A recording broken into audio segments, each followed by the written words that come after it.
Philozoopia.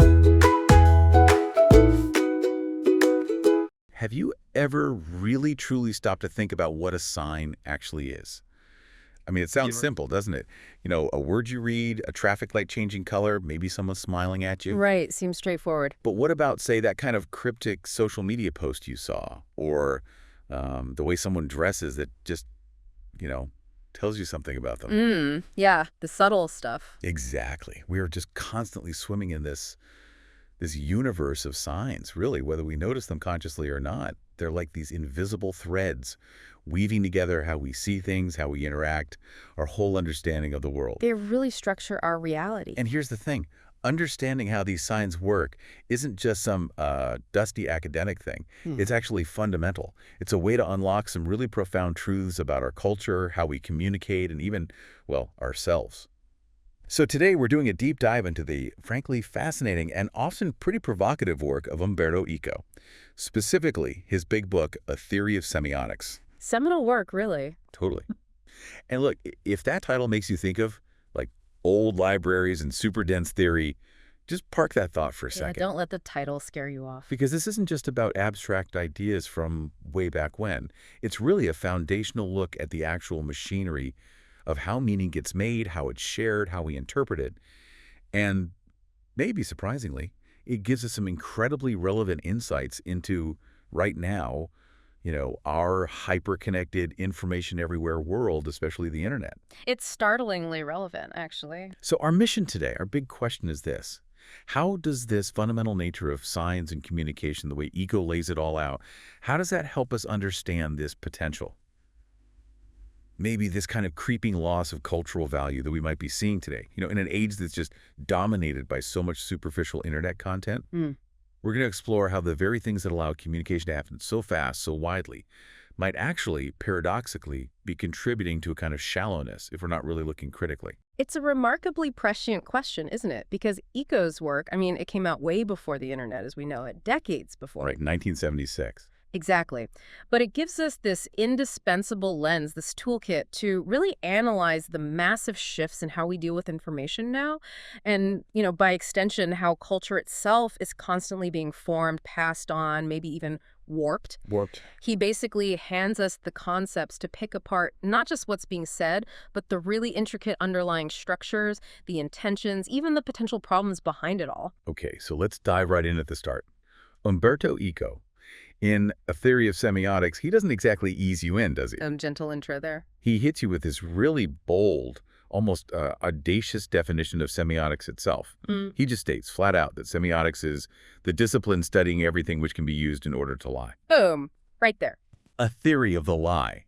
That phrase alone just grabs you. What on earth does he really mean by that? And why is that the crucial starting point for understanding signs? Is he saying all communication is basically deceitful? Well, what's truly fascinating and really clever, I think, is how Eco immediately cuts through any kind of moral judgment about lying. He's not interested in an ethical critique, not primarily anyway. No. Instead, he's going right for the fundamental nature of how signification works. His big point is this. If something cannot be used to lie, then logically, it also cannot be used to tell the truth. Okay, say more about that. Well, if it doesn't have the capacity to misrepresent, it can't represent at all. It can't tell you anything.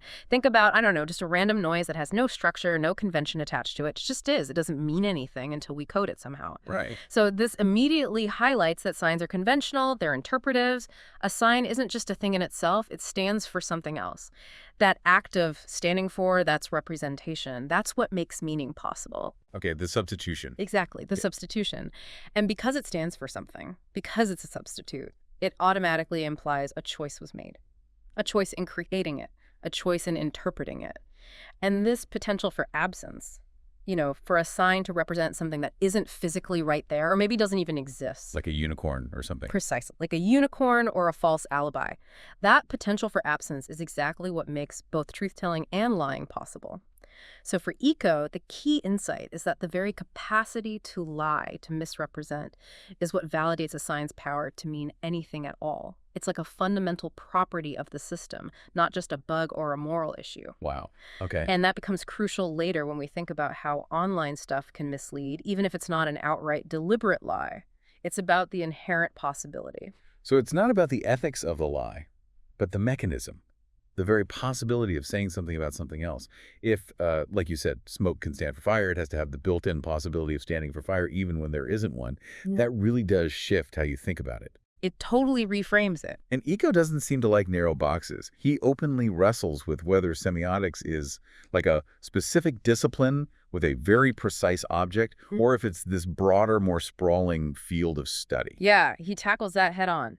He actually argues for having the courage to propose a deductive theoretical model, like a blueprint, even while fully acknowledging what he calls the disorder of semiotics at the time. Lots of different approaches, not much unity. So propose a model, but no, it's not perfect. Exactly. He thinks that to really push theoretical research forward, you have to be brave enough to put out an initial theory, an elementary model. And this is the really crucial part, he says this initial research must also have the courage to rigorously point out its own contradictions. Huh. Okay, so build it and then try to break it. Sort of. You propose a simplified model, maybe like a sketch, and then you actively look for ways it doesn't fit, ways to contradict it, to broaden it, to test it against the sheer messiness of how meaning actually works in the real world. It's this ongoing process, this iteration. It's not about finding the final answer, but about keeping the discovery going, letting the model evolve to handle the complexity, rather than trying to cram the world into a neat little box. That approach makes it feel much more like we're on a journey, an exploration rather than just getting a lecture on some fixed theory. It's an invitation. Well put. It is an invitation. And speaking of big ideas, Eco uses this really striking imperialism analogy for semiotics. He basically says semiotics is concerned with everything that can be taken as a sign. Yeah. He even jokes about it himself, doesn't he? Like, if you define a peanut as a sign, does semiotics have to deal with peanut butter too? Isn't that a bit much? He anticipates the objection perfectly, and his answer is brilliant, really. He says, from a semiotic point of view, there's actually no substantial difference between the peanut butter, or even just saying the words peanuts or peanut butter. Why not?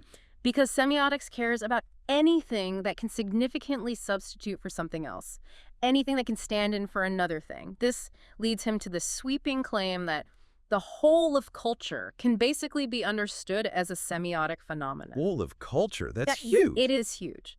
But he's careful. He's not saying culture is only communication or that we should reduce, the material reality of life to just mental ideas. It's more about understanding how objects, behaviors, social relationships, even things like economic systems, laws, family structures, how they function socially, because they follow underlying semiotic laws. They operate based on shared meanings and codes. Okay, so the meaning-making aspect is key to their social function. Precisely. So if we connect this to our big question about cultural value, this imperialism suggests that even things we don't normally think of as communication, like how money works or fashion trends or even architectural styles, are governed by these underlying systems of meaning. It really forces you to ask, if everything is potentially a sign, how does that change how we perceive the world? It implies our entire experience is deeply mediated, structured, understood through these webs of signs. Cultural value isn't just there, it's made through these semiotic processes. Wow, that's a powerful idea. Culture is this massive, intricate web of signs constantly being woven and rewoven. So if everything could potentially be a sign, how do they actually work? How does meaning get generated? Eco makes this really critical distinction, doesn't he, between signification and communication. Can you unpack that for us? It feels important. Oh, it's absolutely foundational to his whole system. So signification, for Eco, is basically a system of abstract rules and conventions, what he calls a code. This code establishes the possibility of generating sign functions. Think of it like the grammar rules of a language, or all the definitions listed in a dictionary, or maybe the scales and harmonic rules in music. The underlying structure. Exactly. The structure, the potential. It exists totally independently of whether anyone is actually using it at that moment to send a message. It's the framework where meaning could happen. So it's like the blueprint, the hidden architecture for making meaning. The rules, the potential. Got it. Precisely. Then communication is the next step. It's the exploitation of those possibilities that are built into the signification system. It's the actual physical act of producing expressions for some practical purpose. It's speaking the language, writing the email, sending the signal, playing the music. It's the dynamic process of encoding and transmitting something using that pre-existing system. Okay, so using the rules. Using the rules. And the absolute key takeaway here is that communication always always presupposes a signification system. You can have a theory of signification, a set of rules, even if nobody ever communicates with it, it exists potentially. But you absolutely cannot have communication without some kind of pre-existing shared system of signification. The rules have to be there, understood, implicitly agreed upon, before you can play the game of sending and receiving messages meaningfully. That analogy you hinted at, the rules of language versus actually speaking it, that makes perfect sense. Communication is the act that uses the rules of signification. Mhm. Okay, now to make this even clearer, Eco uses this incredibly detailed analogy he calls the Watergate model. It involves a watershed, a buoy, electrical signals. It sounds really technical at first. That does sound a bit engineering heavy, yeah. But it turns out to be this brilliant way to show the nitty-gritty mechanics of how codes, information, and meaning really operate. It truly is. And it becomes super relevant when we start talking about the internet and cultural value later on. So imagine an engineer, right? His job is to monitor the water level in a reservoir, a watershed. At first, he sets up a super simple, basic binary code. Okay. Like one specific signal, let's call it plus A, means the water level is at danger. And if that signal isn't there, A, it means safety. The buoy detects the level, triggers a transmitter, sends an electric pulse, a receiver picks it up, and some mechanical thing happens at the other end. Simple cause and effect, signal equals meaning. Signal present, danger. Yeah. Signal absent, safe. Straightforward enough. But then the source mentions noise. What happens when things aren't so clean? Ah, yes, noise, the bane of all communication. In any real system, there's always a chance of noise interference, static, a glitch, anything that could mess up the signal. A power surge, a dodgy wire, maybe even, I don't know, a bird nesting on the transmitter.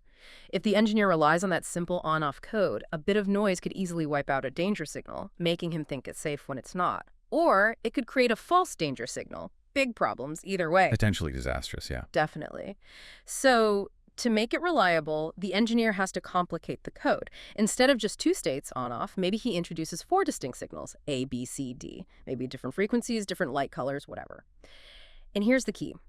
Every message is now made of 2 signals together, like AB or BC or CD, AD, AC, BD. Okay, here's where it gets really interesting. Yeah. Because he's complicating it not just to beat the noise, but to get more information, right? More detailed responses. And this brings in what Eco calls redundancy. Exactly right. With 4 possible signals combined in pairs, mathematically you could have 16 combinations, 4 by 4. And some might be repeats, like AA, or just reversals, like BA meaning the same as AB. So in practice, the engineer picks a smaller set, say 6 really distinct useful messages, AB, BC, CD, AD, AC, BD. Okay. Now he can assign a specific, unique meaning to each one. AB means danger level, which triggers dump the water. BC means alarm level, trigger state of alarm. CD means secure, trigger state of rest, and so on. This complexity, this redundancy, makes it much harder for random noise to create a false message, right? What are the chances noise perfectly mimics 2 specific signals in the right order? Much lower, yeah. Much lower, so it's easier to spot errors. But it also gives him a richer set of messages. He can now understand more nuanced situations at the source, not just danger safe, but alarm, high, low, maybe even needs topping up. And he can set up more specific responses at the destination. So the redundancy, even though it uses more signals potentially, buys you security, reliability, and a much more detailed understanding. It actually reduces the total freedom of choice or entropy at the source. Fewer random or meaningless combinations are allowed, all for the sake of sending secure, informative messages. So, boiling that down, the engineer deliberately sacrifices some of the potential raw complexity, the total number of things he could signal, in order to make sure the important messages get through clearly, reliably, and with specific meanings. That's a perfect summary. This means, okay, while the important messages are secure, the depth or maybe the sheer variety of possible states he can communicate is intentionally limited. It makes you wonder, are we doing that online? Choosing easy, clear transmission over potentially richer, more complex signification. This is definitely starting to sound like our digital world where, speed and clarity often seem to beat nuance. The parallels are quite striking. But before we jump fully into that, we need one more piece from Eco's model here. His distinction between S codes and just plain codes. Yes, another crucial distinction for really getting semiotics. The engineer in the story uses code pretty loosely, but Eco sharpens it up. An S code think system code or structure code, refers to the distinct sets of elements themselves, organized by their own internal rules. Okay, like lists of things. Sort of. Like the 4 electrical signals, A, B, C, D, are one S code. The different possible abstract states of water, danger, alarm, security, etc., are another S code. The possible mechanical actions at the destination, dump water, sound alarm, do nothing, form a third S code. These S codes have their own internal logic, like a syntax or a semantic field. And crucially, they exist independently of any meaning being assigned between them. Information theory, for example, mostly cares about the stats and efficiency of these S codes, sending the A's and B's efficiently. It doesn't inherently care what they mean. So an S code is like the raw alphabet or the set of possible chess moves or the palette of available colors.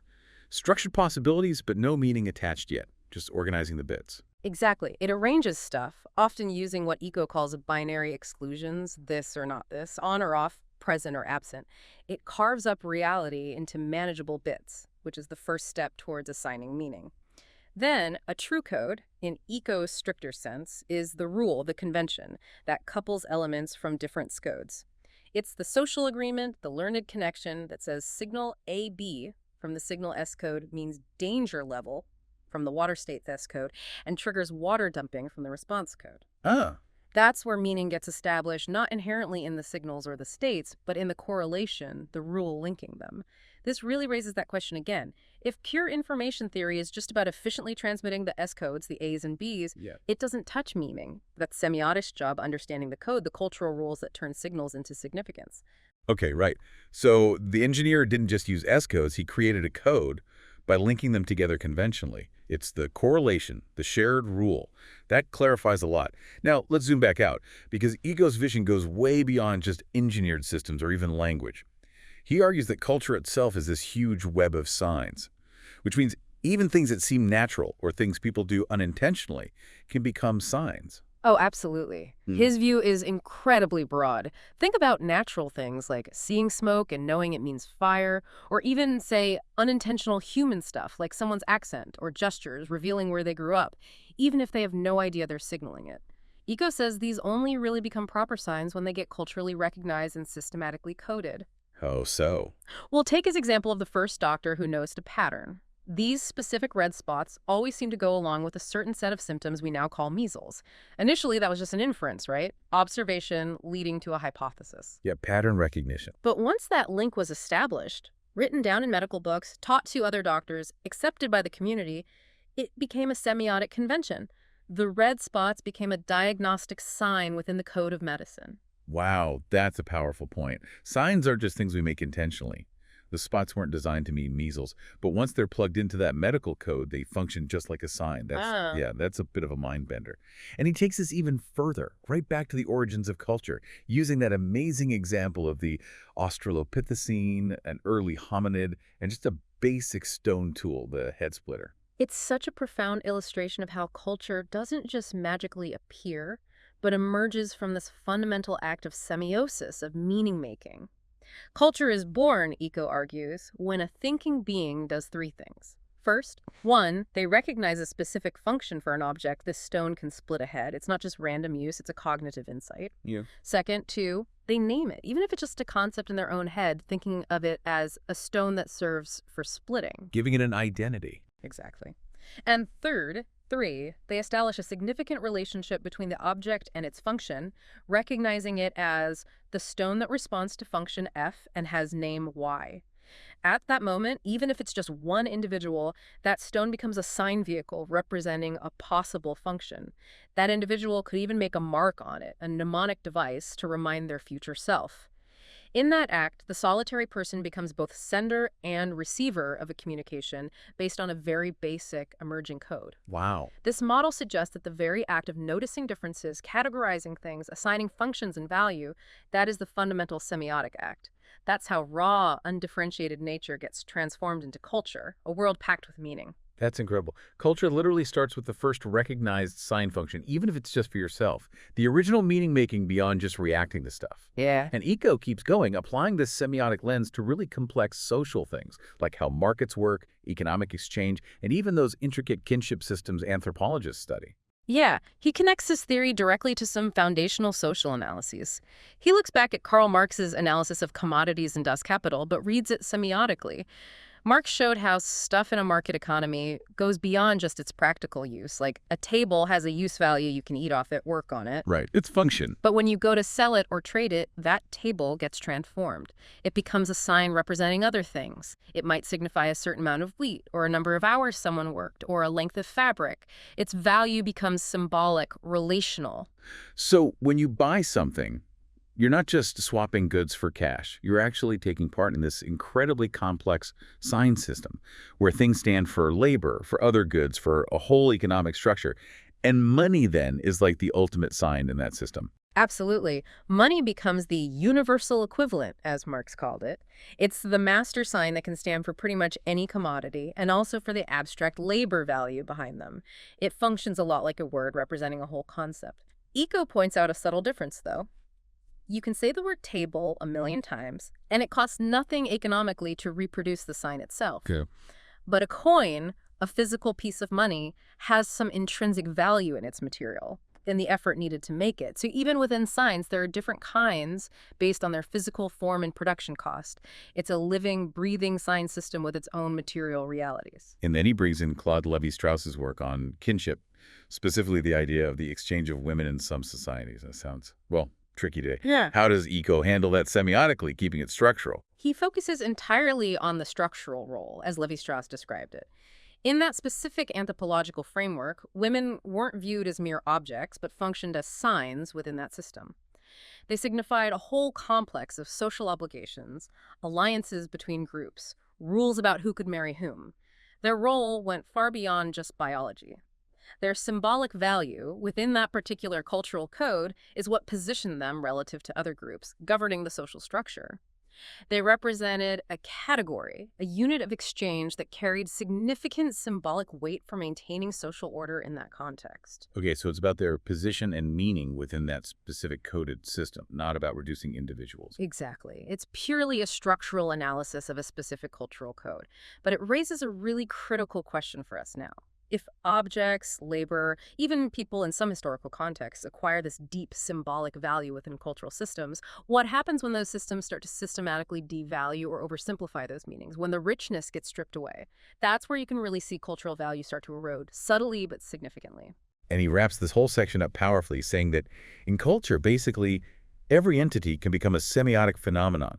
The laws of signification are the laws of culture. He even uses the car example, how a car isn't just metal and mechanics. Right. The automobile example is perfect. It works on a physical level, it moves, a mechanical level, engine, gears, an economic level, cost, resale value, a social level, status symbol, practical transport, and crucially, a semantic level. Meaning, the car itself becomes a sign vehicle carrying all sorts of semantic units, abstract ideas like speed, convenience, freedom, maybe wealth, environmental responsibility, or a lack thereof. Depending on the car, yeah. Exactly. So a car is just packed with meanings. Its economic value makes it a sign for money. Its social perception makes it a sign for status or identity.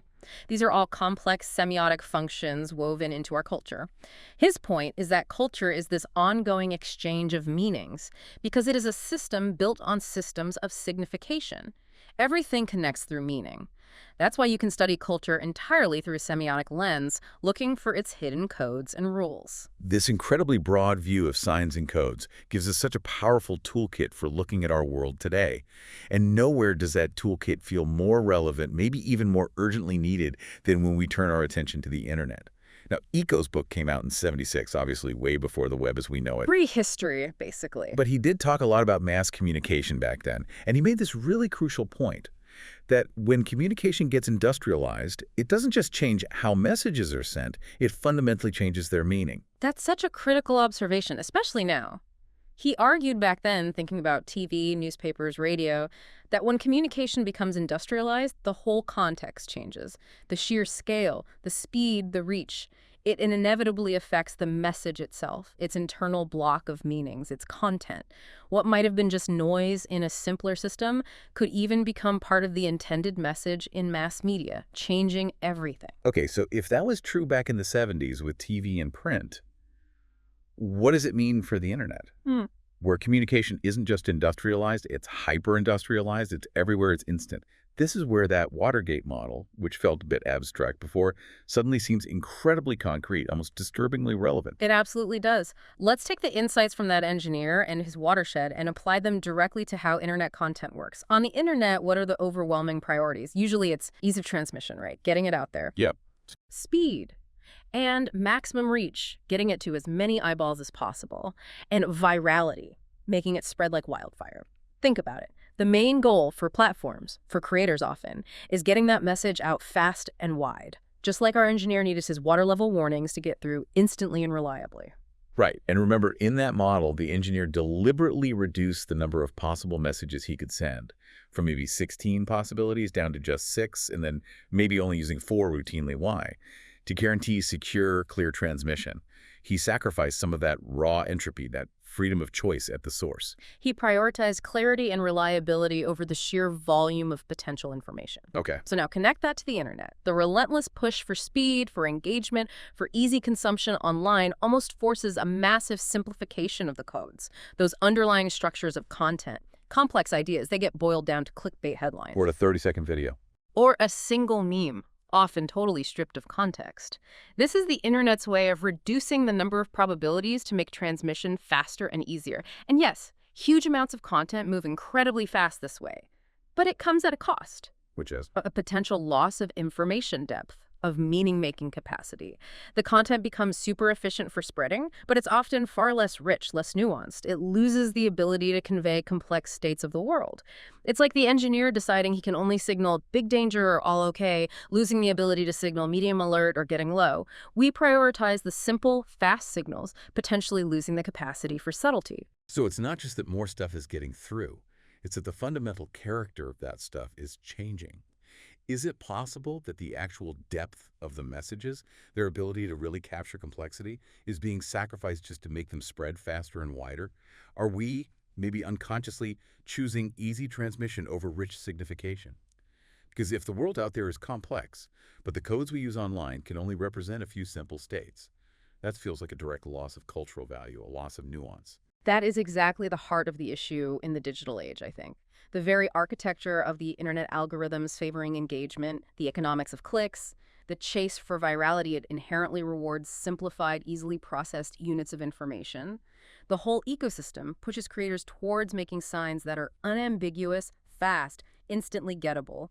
But these signs, almost by definition, often strip away the complexity, the context, the subtlety that's needed for deeper cultural meaning.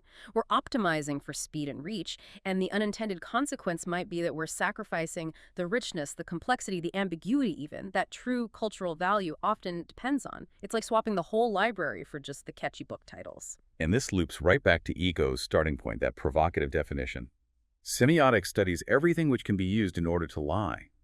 In our digital world, this isn't just about deliberate fake news anymore, is it? It feels broader. It feels much broader and maybe more insidious.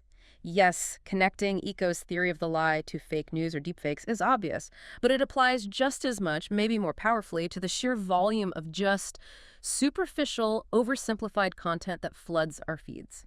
Even if something isn't an outright lie, like factually incorrect, it often presents an incomplete sign, a simplified sign that stands for a much more complex reality. A partial truth that misleads. Exactly. It misleads because it lacks depth, context, nuance. Eco might say it offers the sign, but without the full content unit or the necessary interpretant, the context or further explanation needed to grasp it properly. Think about a heavily curated Instagram feed. It's not technically a lie, perhaps, but it's a sign of reality that's so incomplete it can seriously mislead, creating unrealistic expectations or anxieties. So the critical question becomes, in a world drowning in content optimized for instant hits and shallow engagement, how good are we, individually and culturally, at even recognizing these lies or just these profound simplifications? Are we maybe training ourselves without realizing it to expect less depth? To just grab the quickest sign available instead of seeking out the richer, more complex, maybe more difficult, but ultimately more truthful one? This definitely risks diminishing our ability to engage critically with culture. And then there's that final meta idea Eco mentions, that just speaking about speaking changes how we speak in the future. If that holds true, then all this time we spend immersed in these totally new digital ways of communicating must be fundamentally reshaping our cultural codes, maybe in ways we haven't even grasped yet. Just using the tools changes the game. It's what he called an epistemological boundary. This fascinating idea that the very act of studying meaning making, of analyzing semiosis, actually influences semiosis itself. So if he's right that speaking about speaking shapes future speaking, then our constant deep engagement with digital speaking, super short texts, visual dominance, emojis, viral sounds, memes, it has to be fundamentally shaping our cultural understanding, our shared values, how we even construct meaning together. It's like we're rewriting the cultural rulebook in real time. Exactly. It implies this continuous dynamic reshaping of culture. And the risk is that it might unintentionally favor ways of making signs that are quick, easy, instantly rewarding over those ways that require more effort, more interpretation, that offer deeper symbolic value. The danger is that if our shared semiotic environment gets flatter, more superficial, then our collective ability to think deeply, to analyze critically, to truly appreciate cultural richness, well, it might just wither away. We might lose the appetite for complexity itself. So Umberto Eco's work, written decades ago, really does shine a bright light on a very modern problem. It gives us this incredibly powerful, flexible framework for taking apart how meaning gets made, how it travels, and maybe most importantly for us today, how it can get distorted or thinned out in our digital world. That relentless drive for efficiency, for virality, for instant engagement online, it seems beneficial on the surface, but it might be subtly leading to this widespread reduction in the depth and richness of meaning across our culture. We really saw how he starts with that punchy definition signs as things that can lie, showing that the potential for misrepresentation is actually fundamental to meaning. We explored that key difference between signification systems, the underlying rules and potential, and communication, the actual act of using those rules. And we spent time with that Watergate model, which really illustrated the trade-offs between signal efficiency and information depth, a model that feels disturbingly relevant to the internet's often shallow communication patterns. Yeah, that model really stuck with me. And finally, we saw Eco broaden out to argue that culture itself is fundamentally semiotic, from basic tools to complex economics. Everything functions through signs and codes. These core ideas become incredibly, maybe even alarmingly relevant when we think about the internet's impact, how industrializing communication at this scale changes the message itself, often simplifying it, stripping it down, potentially eroding our shared cultural depth in the process. Ultimately, this deep dive leaves us with a really provocative thought to chew on. If our digital world is constantly simplifying the codes just to make things transmit faster, to get those instant likes and shares, are we as a culture maybe making ourselves less capable of understanding, appreciating, and maybe even creating those deeper, more complex signification systems that really form the bedrock of true cultural value, of human understanding? So maybe the question for you, listening, is what can you do consciously to seek out, to engage with, and maybe even champion those richer semiotic experiences in your own digital life? How can we all push back just a little against that relentless tide of superficiality? Philozoopia.